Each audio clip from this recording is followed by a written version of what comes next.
शांति। 17 अप्रैल 2025 प्रातः मुरली। ओम शांति। बाप दादा मधुबन। आज बाबा ने सुनाया, मीठे बच्चे, ये रूहानी हॉस्पिटल तुम्हें आधा कल्प के लिए एवर हेल्दी बनाने वाली है। ये रूहानी हॉस्पिटल तुम्हें आधा कल्प के लिए एवर हेल्दी बनाने वाली है। यहाँ तुम देही अभिमानी होकर बैठो। बाबा कहते यहाँ तुम देही अभिमानी होकर बैठो। आज की मुरली से बाबा ने प्रश्न किया, धंधा आदि करते भी कौन सा डायरेक्शन बुद्धि में याद रहना चाहिए? धंधा आदि करते भी कौन सा डायरेक्शन बुद्धि में याद रहना चाहिए? उत्तर में बाबा ने बताया, बाप का डायरेक्शन है तुम किसी साकार व आकार को याद नहीं करो, एक बाप की याद में रहो। बाबा ने कहा एक बाप की याद में रहो तो विकर्म विनाश हो। इसमें कोई ये नहीं कह सकता कि फुर्सत नहीं, सब कुछ करते भी याद में रह सकते हो। ओम शांति। मीठे मीठे रूहानी बच्चों प्रति बाप का गुड मॉर्निंग। गुड मॉर्निंग के बाद बच्चों को कहा जाता है बाप को याद करो। बुलाते भी है पतित पावन आकर पावन बनाओ। तो बाप पहले पहले ही कहते हैं रूहानी बाप को याद करो। रूहानी बाप तो सबका एक ही है। फादर को कभी सर्वव्यापी नहीं माना जाता है। तो जितना हो सके बच्चे पहले पहले बाप को याद करो। कोई भी साकार व आकार को याद नहीं करो सिवाय एक बाप के। ये तो बिल्कुल सहज है ना। मनुष्य कहते हैं हम बिजी रहते हैं, फुर्सत नहीं, परंतु इसमें तो फुर्सत सदैव है। बाप युक्ति बतलाते हैं। ये भी जानते हो बाप को याद करने से ही हमारे पाप भस्म होंगे। मुख्य बात है ये, धंधे आदि की कोई मना नहीं है। वह सब करते हुए सिर्फ बाप को याद करो तो विकर्म विनाश हो। ये तो समझते हम पतित हैं। साधु संत ऋषि मुनि आदि सब साधना करते हैं। साधना की जाती है भगवान से मिलने की। सो जब तक उनका परिचय ना हो तब तक तो मिल नहीं सकते। तुम जानते हो बाप का परिचय दुनिया में कोई को भी नहीं है। देह का परिचय तो सबको है, बड़ी चीज का परिचय झट हो जाता है। आत्मा का परिचय तो जब बाप आए तब समझाए। आत्मा और शरीर दो चीजें हैं। आत्मा एक स्टार है और बहुत सूक्ष्म है। बाबा कहते हैं आत्मा एक स्टार है बहुत सूक्ष्म, उनको कोई देख नहीं सकते। तो यहाँ जब आकर बैठते हैं तो देही अभिमानी होकर बैठना है। ये भी एक हॉस्पिटल है ना, आधा कल्प के लिए एवर हेल्दी होने की। आत्मा तो है अविनाशी, कभी विनाश नहीं होती। आत्मा का ही सारा पार्ट है। आत्मा कहती है मैं कभी विनाश को नहीं पाती हूँ। इतनी सब आत्मा अविनाशी है, शरीर है विनाशी। अब तुम्हारी बुद्धि में ये बैठा हुआ है कि हम आत्मा अविनाशी हैं। 84 जन्म लेते ये ड्रामा है। इसमें धर्म स्थापक कौन कौन कब आते हैं, कितने जन्म लेते होंगे ये तो जानते हो। 84 जन्म जो गाए जाते हैं जरूर किसी एक धर्म के होंगे। सभी के तो हो ना सके, सब धर्म इकट्ठे तो आते नहीं। हम दूसरों का हिसाब क्यों बैठ निकाले? जानते फलाने समय पर धर्म स्थापक करने आते हैं, उसकी फिर वृद्धि होती है। सब सतो प्रधान से तमो प्रधान तो होने ही है। दुनिया जब तमो प्रधान होती है तब फिर बाप आकर सतो प्रधान सतयुग बनाते हैं। अभी तुम बच्चे जानते हो हम भारतवासी ही फिर नई दुनिया में आकर राज करेंगे और कोई धर्म नहीं होगा। तुम बच्चों में भी जिनको ऊंच मर्तबा लेना है वह जास्ती याद में रहने का पुरुषार्थ करते हैं और समाचार भी लिखते हैं कि बाबा हम इतना समय याद में रहता हूँ। कई तो पूरा समाचार लज्जा के मारे देते नहीं, समझते बाबा क्या कहेंगे, परंतु मालूम तो पड़ता है ना।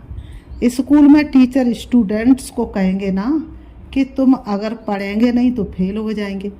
लौकिक माँ बाप भी बच्चे की पढ़ाई समझ जाते हैं। ये तो बहुत बड़ा स्कूल है, यहाँ तो नंबर बार बिठाया नहीं जाता है, बुद्धि से समझा जाता है। नंबर बार तो होते ही है ना।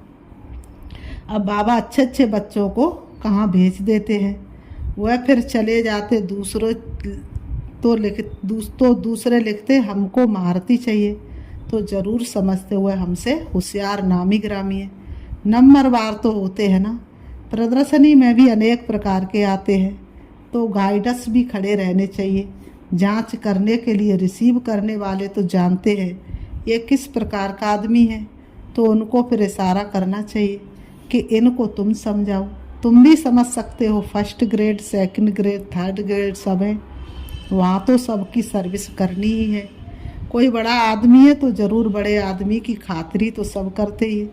ये कायदा है, बाप अथवा टीचर बच्चों की क्लास में महिमा करते हैं, ये भी सबसे बड़ी खातिरी है।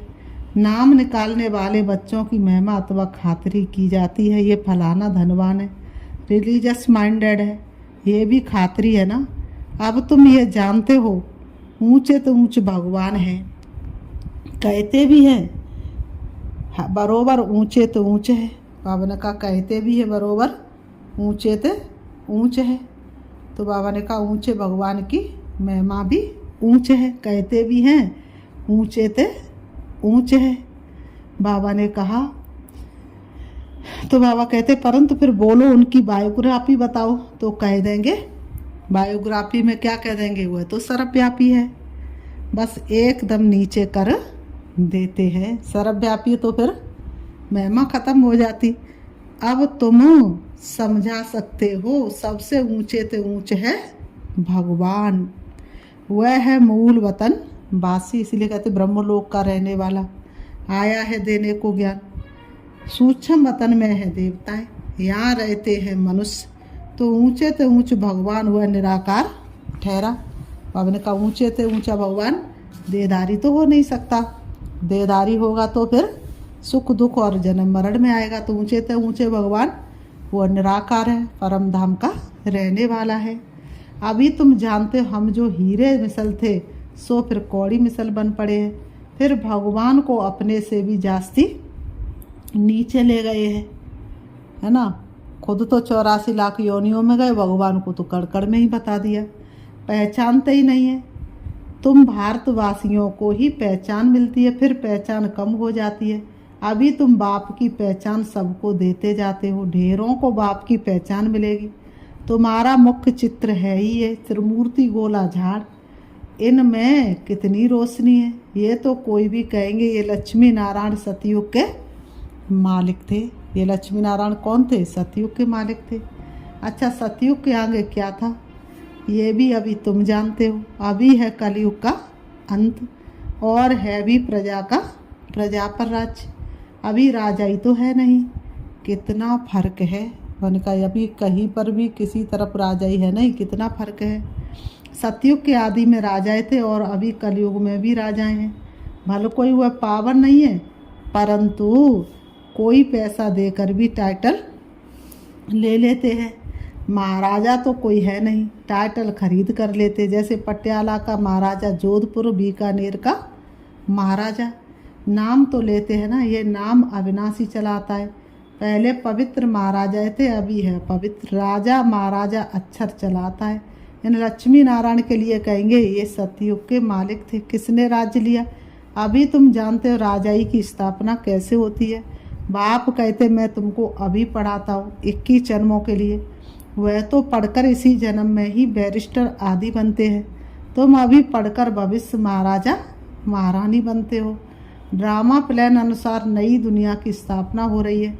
अभी है पुरानी दुनिया, भले कितने भी अच्छे अच्छे बड़े महल हैं, परंतु हीरे जवाहरातों के महल तो बनाने की कोई में ताकत नहीं। कितने भी बड़े बड़े महल हैं, बहुत सुंदर सुंदर महल है, लेकिन हीरे जवाहरात के महल तो कोई बना ना सके। सतयुग में ये सब हीरे अच्छे बड़े महल हैं। सतयुग में ये सब हीरे जवाहरातों के महल बनाते हैं ना, बनाने में कोई देरी थोड़ी लगती है। बाबा ने कहा यहाँ भी अर्थ के काद होती है तो बहुत कारीगर लगा देते हैं, 1-2 वर्ष में सारा शहर खड़ा कर देते हैं।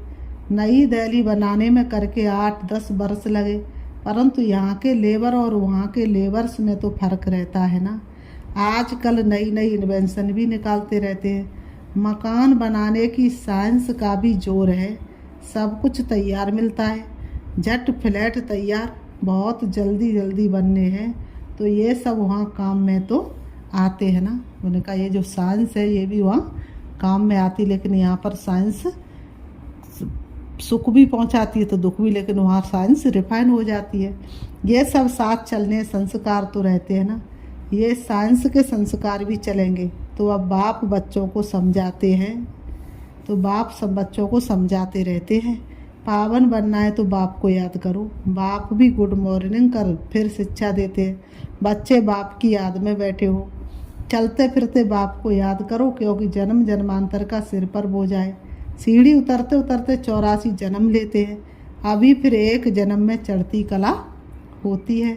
जितना बाप को याद करते रहेंगे उतना क्या होगी, खुशी भी होगी, ताकत मिलेगी।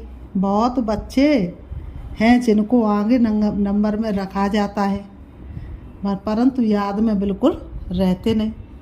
बाबा को तो सबका पता है, बाबा तो एक एक का जानता है। भले ज्ञान में तीखे परंतु याद की यात्रा है नहीं। बाप तो बच्चों की महिमा करते हैं, ये भी नंबर 1 में है, तो ज़रूर मेहनत भी करते होंगे ना। तुम हमेशा समझो कि शिव बाबा समझाते हैं तो बुद्धियोग वहाँ लगा रहेगा, ये भी सीखता तो होगा ना, फिर भी कहते बाबा को याद करो। बाबा ने कहा ये भी सीखता है फिर भी कहते बाबा को याद करो। किसको भी समझाने के लिए चित्र भगवान कहा ही जाता निराकार को, वह आकर शरीर धारण करते हैं। एक भगवान के बच्चे सब आत्मा भाई भाई है, अभी इस शरीर में विराजमान है, सभी अकाल मूर्त है। ये अकाल मूर्त आत्मा का तख्त है। अकाल तख्त और कोई खास चीज़ नहीं है, ये तख्त है अकाल मूर्त का। बाबा ने कहा ये तख्त है किसका, अकाल मूर्त का। भ्रकुटी के बीच में आत्मा विराजमान होती है, इसको कहा जाता अकाल तख्त। अकाल तख्त अकाल मूर्त का, आत्मा सब अकाल है, आत्मा को तो कभी काल खा नहीं सकता। कितनी अति सूक्ष्म है, बाप तो है निराकार, वह अपना तख्त कहाँ से लाए। बाप कहते मेरा भी ये तख्त है, मैं आकर इस तख्त का लोन लेता हूँ। जो था ब्रह्मा के तन में किसी ने लिया पहचान, ब्रह्मा के साधारण बूढ़े तन में अकाल तख्त पर आकर बैठता हूँ। अभी तुम जान गए हो सब आत्माओं का ये तख्त है। मनुष्यों की ही बात की जाती है, जानवरों की तो बात नहीं।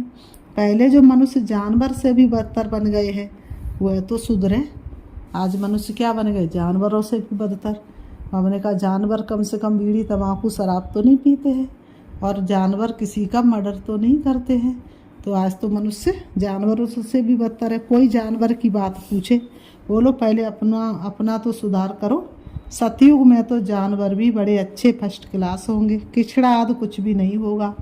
ठिंग के महल में कबूतर आदि का किचड़ा हो तो दंड पड़ डाल दे, जरा भी किचड़ा नहीं, वहाँ बड़ी खातिरी रहती है, पहरे पर रहते हैं, कभी कोई जानवर आदि अंदर घुस ना सके, बड़ी सफाई रहती है। लक्ष्मी नारायण के मंदिर में भी कितनी सफाई रहती है, शंकर पार्वती के मंदिर में कबूतर भी दिखाते हैं, तो ज़रूर मंदिर को भी खराब करते होंगे। शास्त्रों में तो बहुत क्या लिख दी हैं, शास्त्रों में तो बहुत सारी दंत कथाएं लिख दी हैं।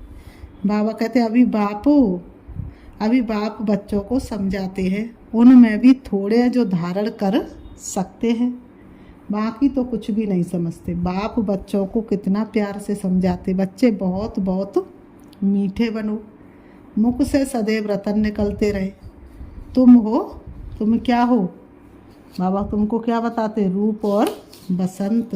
सुनिए ना सबने रूप बसंत की कहानी, तो बाबा कहते तुम हो रूप बसंत, तुम्हारे मुख से पत्थर नहीं निकलने चाहिए। आत्मा की ही महिमा होती है। आत्मा कहती है मैं प्रेसिडेंट हूँ, फलाना हूँ, मेरे शरीर का नाम ये है। अच्छा आत्मा किसके बच्चे, एक परमात्मा के, तो जरूर उनसे वर्षा मिलता होगा। वह फिर सर्वव्यापी कैसे हो सकता है। तुम समझते हम भी पहले कुछ नहीं जानते थे, अभी कितनी बुद्धि खुली है। तुम कोई भी मंदिर में जाएंगे समझेंगे ये तो सब झूठे चित्र हैं। 10 भुजाओं वाला हाथी की सूंड वाला कोई चित्र होता है क्या, ये सब हैं भक्ति मार्ग की सामग्री। वास्तव में भक्ति होनी चाहिए एक शिव बाबा की, जो सबका सदगति दाता है। तुम्हारी बुद्धि में है ये लक्ष्मी नारायण भी 84 जन्म लेते, फिर ऊंचे तो ऊंच बाप ही आकर सबको सदगति देते हैं। उनसे बड़ा कोई है नहीं। ये ज्ञान की बात है, तुम्हारे में भी नंबरवार धारण कर सकते हैं। धारणा नहीं कर सकते तो बाकी क्या काम के रहे। बाबा कहते कई तो अंधों की लाठी बनने के बदले अंधे बन जाते हैं। गऊ जो दूध नहीं देती तो उसे पिंजरपुर में रखते हैं। ये भी ज्ञान का दूध नहीं दे सकते। बहुत है जो कुछ पुरुषार्थ नहीं करते, समझते नहीं कि हम कुछ तो किसका कल्याण करें। अपनी तकदीर का ख्याल ही नहीं रहता है, बस जो कुछ मिला सो अच्छा। तो बाप कहेंगे इनकी तकदीर में नहीं है। अपनी सदगति करने का पुरुषार्थ तो करना चाहिए, देही अभिमानी बनना है। बाप कितना ऊंचे तो ऊंचे, और आते देखो कैसे पतित दुनिया पतित शरीर में है। उनको भुलाते ही पतित दुनिया में। जब रावण बिल्कुल ही भ्रष्ट कर देते तब बाप आकर श्रेष्ठ बनाते हैं। जो अच्छा पुरुषार्थ करते हुए राजा रानी बन जाते हैं, जो पुरुषार्थ नहीं करते हुए गरीब बन जाते हैं। तकदीर में नहीं है तो तदबीर कर नहीं सकते। कोई तो बहुत अच्छी तकदीर बना लेते हैं। हर एक अपने को देख सकते हैं कि हम क्या सर्विस करते हैं। बाबा ने कहा हर एक अपने को देख सकते हैं कि हम बाबा की क्या सर्विस करते। हम यज्ञ में कितने मददगार हैं, हम यज्ञ कारोबार में अपना कितना तन मन धन लगाते हैं, कितना बाबा को याद करते हैं। फिर बाबा कहते हैं अच्छा मीठे मीठे सिकीलते बच्चों प्रति माता पिता बाप दादा का याद प्यार और गुड मॉर्निंग। रूहानी बाप की रूहानी बच्चों को नमस्ते। हम रूहानी बच्चों की रूहानी बाप दादा को याद प्यार और नमस्ते नमस्ते नमस्ते। धाड़ा के लिए मुख्य सार नंबर 1, रूप बसंत बन मुख से सदैव रतन निकालने हैं। बहुत मीठा बनना है, बहुत बहुत मीठा बनना है। कभी भी पत्थर कटु वचन नहीं निकालना है। नंबर 2, ज्ञान और योग में तीखा बन, अपना और दूसरों का कल्याण करना। बनो महान करो कल्याण। तो अपना भी कल्याण करना है तो दूसरों का भी कल्याण करना है। अपनी ऊंच तकदीर बनाने का पुरुषार्थ करना है। अंधों की लाठी बनना है।